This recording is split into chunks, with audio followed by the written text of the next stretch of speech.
backstories, but I know somebody who does, and that's Tom Meyer, who was right in the middle of all this as county attorney back in the day. Also, as with some other folks here in town, very close to the new governor of the state, Carl Sanders.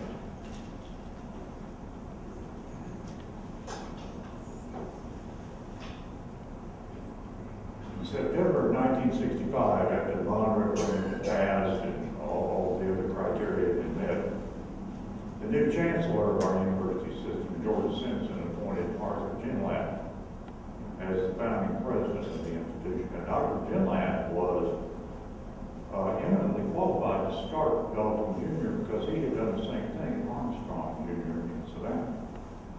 He had also served as special assistant to the chancellor for several years. At the time of his appointment, he was on the faculty at Valdosta State. Dr. Ginlatt remained in Valdosta while working on the development of the college from long distance until July 1966, when he relocated to the community. And I thought it might be interesting to show this. Here is a letter.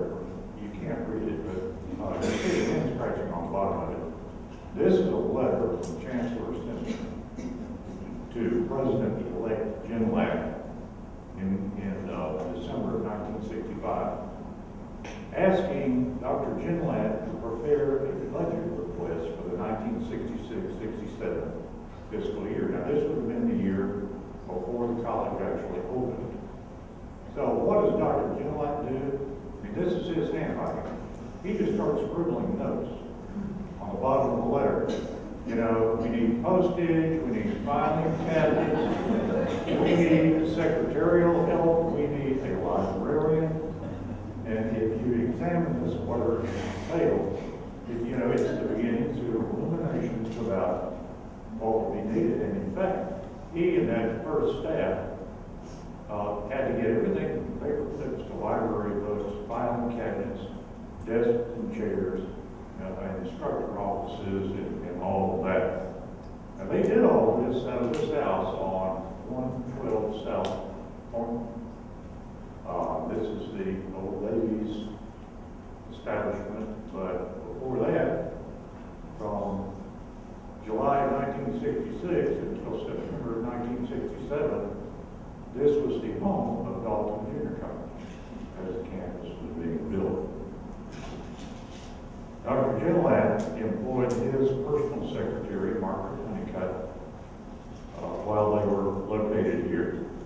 The new academic dean, Benjamin Weigel, joined Dr. Ginlatt while they were here. And Dr. Weigel hired his administrative assistant, a certain Beth Langley. And shortly thereafter came Harris Minor, the founding dean of students, and then Mr. Emory Grant was brought from Middle Georgia College as the college's first business officer.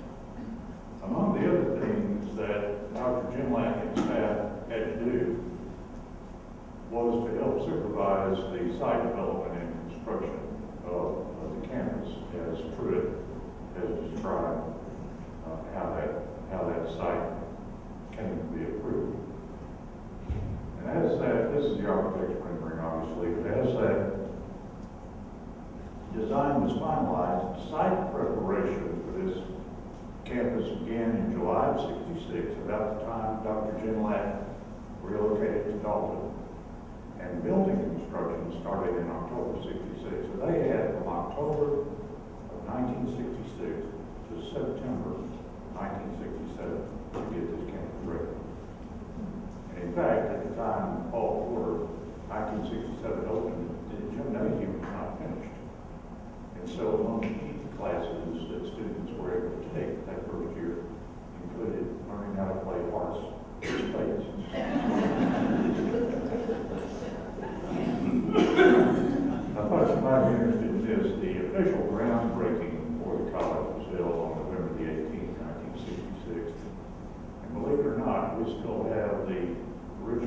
received from Guthrie's hardware store for 3 chrome-plated shovels.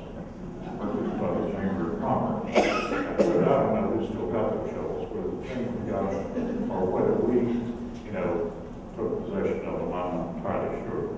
A big day on November the 18th, 1966. You see the flatbed trailer from a semi-truck that simply pulled onto the site. A platform is built, and here we go. Dr. Genlat is at the podium. Next to him on your right would be Governor Carl Sanders. Next to him, the Chancellor of the University System, George Simpson. Other members, I won't name them all, but other members on that platform included James A. Dunlap, who was Chairman of the Board of Regents, Benjamin Weigel, Rollins Jolly, David Wills, George Rice, Carlton McKamey, who was Mayor of Dalton at the time, Pruitt Lomax, Robert Gowan, Charlie Parnell, W.W. Fincher, Virgil Smith, Tom Mitchell, J.H. Broughton, Cliff Hale, Judge Tom Pope, Tom Swift, Tom Lambert, Glenn Bell, John Tibbs, R.E. Hamilton, and Lamar Westcott, among others. This is what the construction looked like in 1966 and early 1967, as nearly as I can tell. This is the backside of Westcott, looking up the hill more or less from the site of the student center. During the construction process and all of the activity that took place according to what Dr. Genlat and Dr. Weigel decided were needed to outfit the buildings when they finally were open, was of course recruited for the new junior college. This young lady, David, what's her name?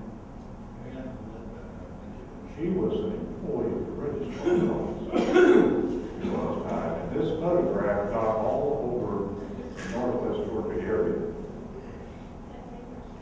as a part of Genlat and Weigel's efforts to get the word out about DJC. This is the announcement for the opening of campus in September of 1967.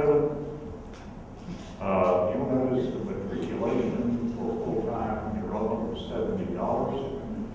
The activity fee was $10, and the estimated cost of books was $30. But something must have worked in this formula, because on September 24th, 1967, when the college opened, 524 students enrolled.